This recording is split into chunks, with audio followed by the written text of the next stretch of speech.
Lo que la niebla ocultó. Jack el Destripador.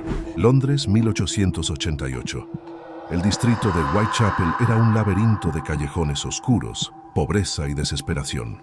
Cuando el sol caía, una niebla tan espesa que casi podías tocarla, cubrían las calles empedradas.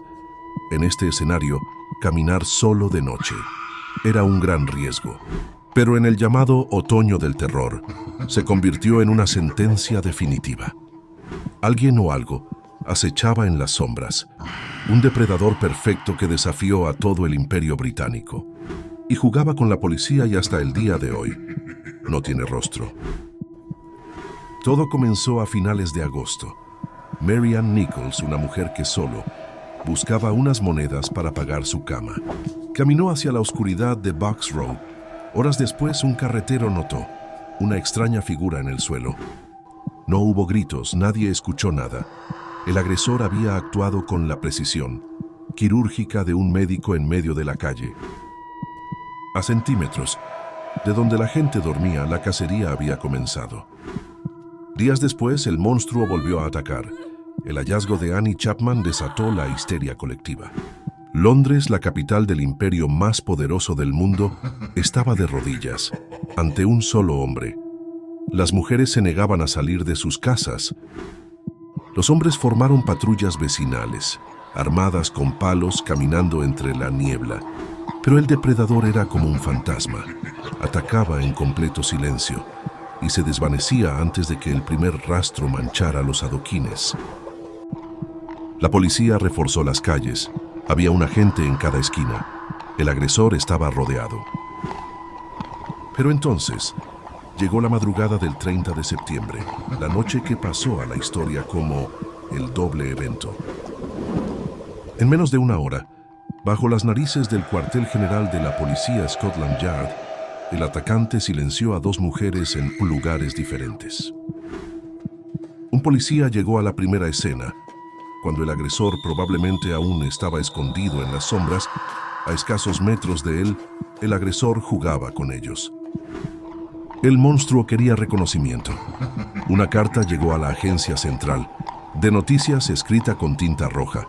En ella se burlaba de la policía. Daba detalles que solo el culpable podía saber, y la firmó con un nombre que haría temblar a la historia: Jack the Ripper. Días después, llegó otra carta dirigida a un líder vecinal. Venía acompañada de una pequeña caja de madera que contenía la mitad de un órgano humano. El remitente solo escribió: desde el infierno. Pero el clímax de esta pesadilla llegaría en noviembre con Mary Jane Kelly. Hasta ahora, Jack había atacado en calles abiertas, presionado por el tiempo. Pero con Mary la historia fue distinta. Ella estaba dentro de su propia habitación. La puerta estaba cerrada. Esa noche llovía a cántaros y nadie escuchó nada extraño.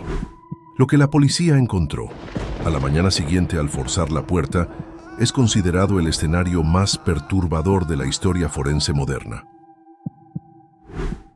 La comisaría Scotland Yard estaba desesperada. Interrogaron a más de 2000 personas. Investigaron a carniceros por su manejo de las cuchillas, a cirujanos de la alta sociedad por su precisión anatómica, e incluso a un miembro de la familia real británica. Tenían docenas de sospechosos: un médico ruso, un barbero envenenador y hasta un abogado perturbado que se ahogó en el río Támesis.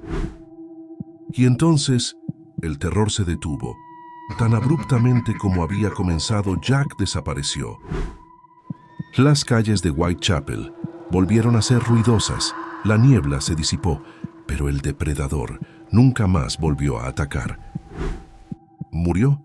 ¿Fue encerrado en un manicomio bajo otro nombre? ¿O simplemente emigró al otro lado del mundo para empezar de nuevo? Jack el Destripador nunca fue atrapado.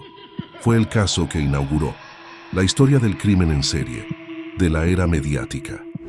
Una leyenda negra que demostró que, a veces, los monstruos más aterradores caminan de traje y sombrero entre nosotros. La niebla ocultó su rostro para siempre. ¿Crees que huyó? que murió en las sombras o que la alta sociedad lo protegió? Te leo en los comentarios.